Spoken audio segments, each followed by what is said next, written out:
Learn oilfield stuff. Hey there! Welcome back to Learn Oilfield Stuff, the ultimate channel for all things related to the oil and gas industry. Our expert team is dedicated to bringing you informative articles in a fun and engaging way. So, if you're ready to take your knowledge of the oilfield to the next level, hit that like button, share this video with your friends, and don't forget to subscribe to our channel. Welcome back to our series on drilling rheology and hydraulics terminologies. And thanks for joining us for part 3 of our series. In part 2, we covered the following terminologies: eccentricity, equivalent circulating density, equivalent static density, friction factor, effective viscosity, flow index, flow regime. In this episode, we will discuss concepts like gel strength and hydraulic horsepower. So if you're interested in drilling, or just love learning new things, stick around for part 3 of our series. First up, we have fracture gradient, which is an essential parameter in drilling operations. This represents the pressure limit at which the formation can withstand without losing fluid or fracturing. If this pressure limit is exceeded, it can cause damage to the reservoir, and nobody wants that. The fracture gradient is measured in pounds per gallon or pounds per square inch per foot, and it varies depending on the depth of the wellbore. It can be determined by conducting tests on rock samples, through leak-off tests or through calculations based on well log data.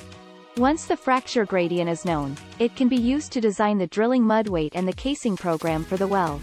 Next, we have gel strength, which is a property of drilling fluids that refers to the time-dependent measurements of a fluid's shear stress under static conditions. Gel strength is related to a drilling fluid's ability to suspend cuttings and maintain hole stability during drilling operations.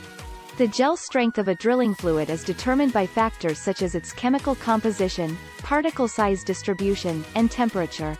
The peak gel strength can cause spikes in wellbore pressure during pumps on and when tripping.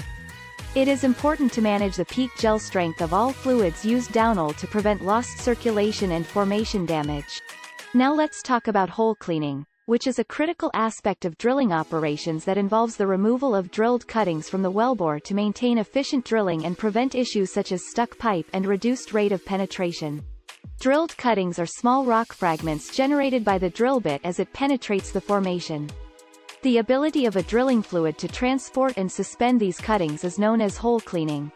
Effective hole cleaning requires a balance between minimizing pressure losses and maximizing cuttings transport. The drilling fluid must also be designed to match the specific well conditions to ensure optimal hole cleaning. Now, we have hydraulic horsepower, which is an important parameter in drilling fluid hydraulics. It is used to measure the energy per unit of time that is being expended across the drill bit nozzles and by the mud pumps on drilling rigs. Hydraulic horsepower per square inch, HE, is a metric used to determine the hydraulic horsepower being used per square inch of bit nozzle area. Have you ever wondered how energy is being expended across the bit nozzles during drilling? Well, that's where hydraulic horsepower per square inch, HE, comes in. HE is a measure of the energy per unit of time that is being expended across the bit nozzles and is expressed in units of HHP, into.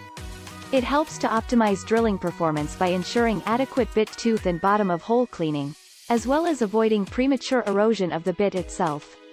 Next up, we have jet impact force, which is a force generated by the fluid jet at the bit nozzles that influences the efficiency of cuttings removal from the wellbore. The equation F equals 0.051 WQV helps calculate this force, where F is the jet impact force in pounds or newtons, W is the mud weight in pounds per gallon or kilograms per cubic meter, Q is the flow rate in gallons per minute or liters per minute, and V is the average jet velocity in feet per second or meters per second. We also have laminar flow, which is a type of annular flow regime that occurs at low pump rates and is characterized by smooth and streamlined flow with low friction pressures and minimal hole erosion. The Reynolds number is a dimensionless quantity that determines the flow regime, where laminar flow occurs at Reynolds numbers less than 2,100, while turbulent flow occurs at Reynolds numbers greater than 4,000. Now let's talk about Newtonian fluids. These fluids have a constant viscosity for all shear rates under constant pressure and temperature conditions. They are commonly used in drilling hydraulics to model certain types of drilling fluids such as water, glycerin, and light oil. Unlike non-Newtonian fluids, the viscosity of Newtonian fluids does not vary with time or applied stress.